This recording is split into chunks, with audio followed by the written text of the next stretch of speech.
What's going on, guys? Ness here, and it's been a bit of a while since I've done a product review, so I figured I was about due. And today I got a real treat. Today I'm going to be reviewing the JXD S7800b quad-core Android gaming system. Those of you who are familiar with some of my previous reviews might know that I did a review on a similar JXD Android gaming system, the JXD S5110b. Basically, this one is a way more advanced version of that one, and kind of by a large margin. This one is a 7-inch as opposed to a 5-inch, 2 gigabytes of DDR3 RAM, RockChip 3188 quad core, and 1.6 gigahertz. This one is basically intended to compete with some of the more high-end Android systems out there, like the Mojo or the Shield, at a fraction of the cost. But does it actually live up? And that's what we're going to find out today. So let me go ahead and unbox this thing and we'll dive right in. As you can see, it's a rather large unit. This is the unit right next to the S5110b. As you can see, there's a huge size difference. And here's the unit next to a Samsung Galaxy 2 7-inch tablet. As you can see, it's slightly bigger than the tablet, mainly due to the controller mechanism surrounding it. Let me go ahead and get both screens on. As you can see, the screen size is comparable.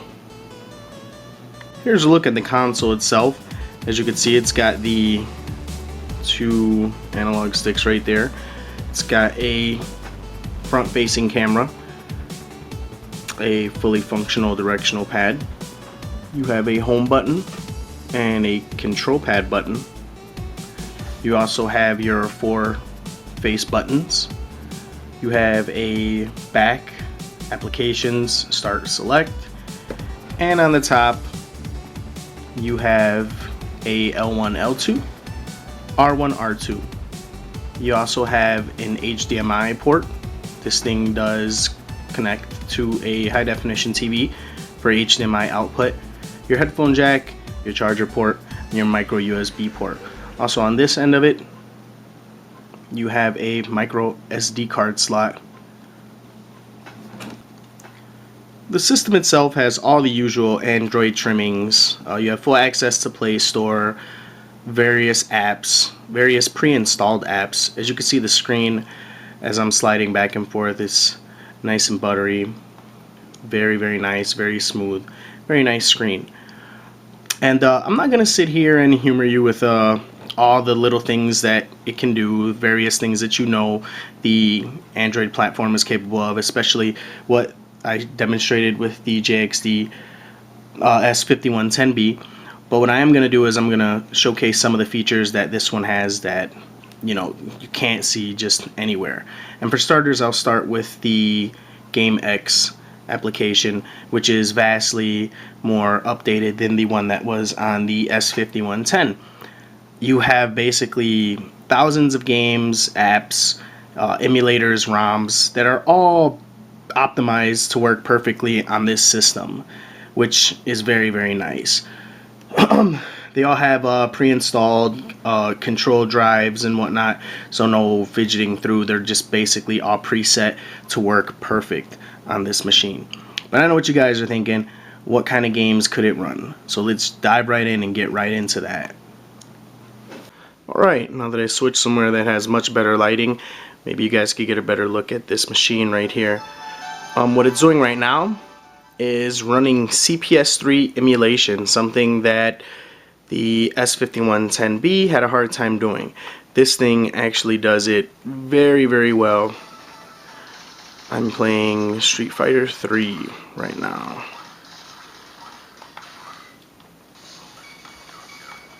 Runs it really smooth, really nice.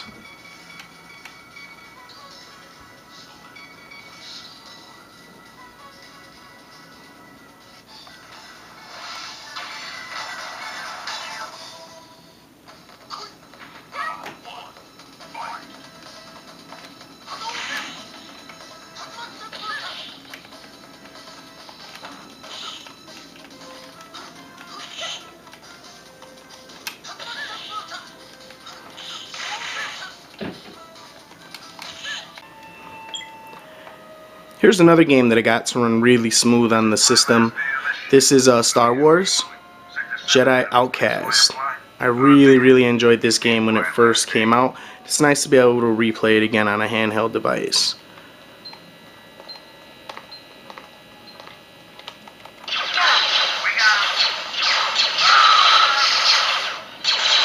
As you guys can see, it runs really smooth. That's one less problem to deal with. What was that? Is someone...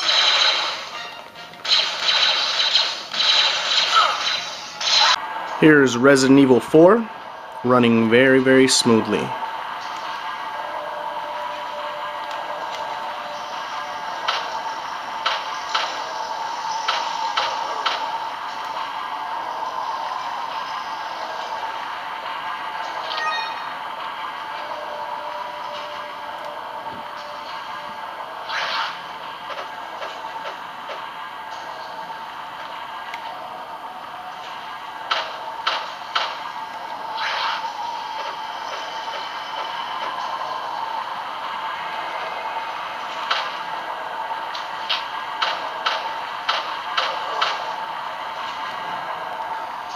Here we got Grand Theft Auto San Andreas running very smooth.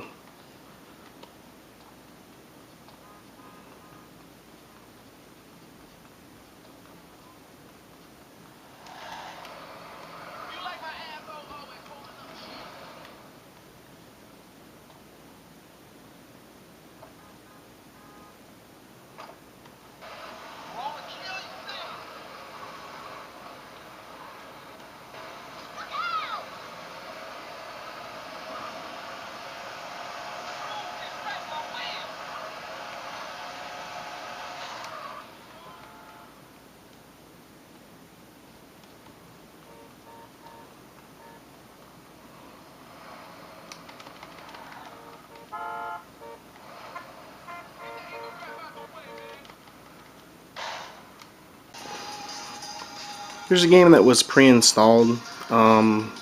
This thing is just to kind of showcase the system's gyro controls. The system does have gyro controls similar to the JXD S7800b. And I am extremely bad at gyro controlled games.